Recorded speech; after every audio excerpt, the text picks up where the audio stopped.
Hi, my name is Dr. Erin Carr Jordan. I'm a professor of developmental psychology specializing in child development, but more importantly, I'm the mother of 4 small children under the age of 9. Earlier this year, an emergency bathroom break for my 3-year-old son necessitated our stopping at what was the closest place. In this case, it happened to be a McDonald's. While we were there, he asked if he could please go down the slide, and because I had my youngest son with, I followed them in for safety.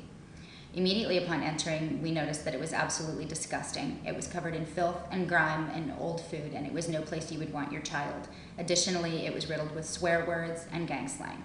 I removed my children immediately and went to the manager. Over the course of a month, I complained on 6 different occasions to 4 different managers, each time being very specific about the cleanliness of the structure. When it became obvious about halfway through that they had no intentions of making any corrections, I actually hired a lab to come in and run some tests. While I was waiting for the results of those tests, I visited dozens of other playlands across the valley owned by different corporations. I found similar conditions in many of them. When I got the lab results back, I was shocked and appalled, and it changed the way that I forever view the health and safety risk that these playlands pose to children. The lab ran 2 different groups of tests, one that looked at where children typically put their feet, and the other looked at where children typically put their hands.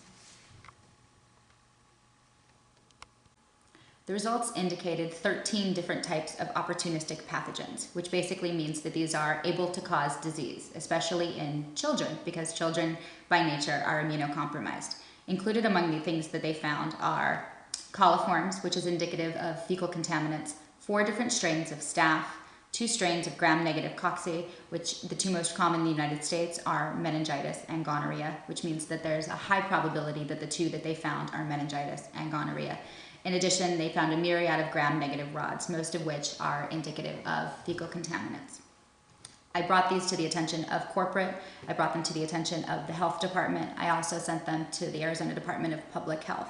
The lack of regulation allowing these things to be present in the places where children play is absolutely appalling, and it's something that needs to be corrected. Please watch the following video that shows just how bad these places are allowed to get without regulation. Let me be clear that this is not an isolated incident. It is highly likely that this is indicative of situations that are ongoing across the country. So if this is happening in my town, it is likely to be happening in yours. Thank you for your time. Okay, so here we go on our little tour. This is after a month of complaining.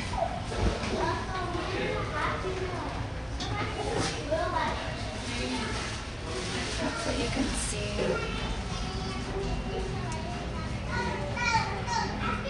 layers of filth embedded. So disgusting and swarthy. You can see there's a layer of thick grime across.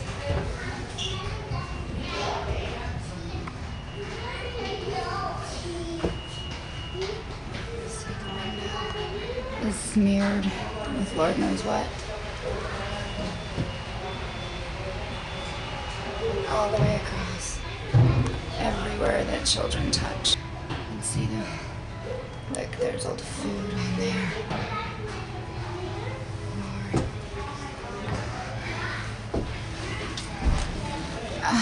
If you see on the walls, they're just covered in black filth. There's swear words. You look in the cracks. There is.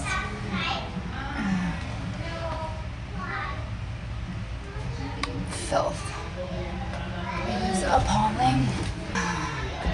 You can see all of the old food. There's trash. Mind you, I have been complaining for a solid month. Moving on. You can see, we know what that is based on the results. It indicates that all of this has fecal matter in it. So every single one of these things, more than likely, has human feces. Moving through here, and don't forget, all of this will get into your child's stomach and can potentially kill them. Moving on. Layers and layers and layers and layers nothingness. As you can see here, gang signs. And there's the lovely ketchup that has still not been removed. There's hair. I don't know if you can see it. There's hair stuck right here. It's been here for a month. Over here. Stuff all over the floor. More graffiti everywhere. Better view of, oh, God knows what that is. Okay, here we go. Here we go. And just in case you didn't get enough there, here's some more. And just in case you didn't get enough there, here's some more over here. This is the area where children, young kids like to come in and pretend that they can drive a car. Let's see, there we go. I support Crips. Yeah. And that's what your child would be driving. Layers of filth on the walls. Look at that. And that is the tour of Mixworth. Hope you are as disgusted as I am. There are currently no regulations in place at the state or the federal level that require businesses go in and actually clean their structures. What this means is that as parents, we are relying on corporations to establish their own mandatory cleaning protocols. Unfortunately, they are not. In fact, the two largest entities, McDonald's and Burger King, among others, have no mandatory cleaning protocols in place. What this means is that children across the country, by the thousands, are being exposed to unnecessary danger. We're not just talking about dirt and germs here. These are dangerous bacteria and pathogens that can make children very ill and are potentially deadly.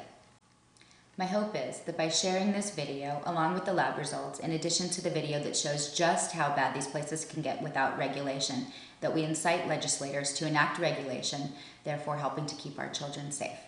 Thank you so much for taking the time to watch the video and for sharing it with the people that you know.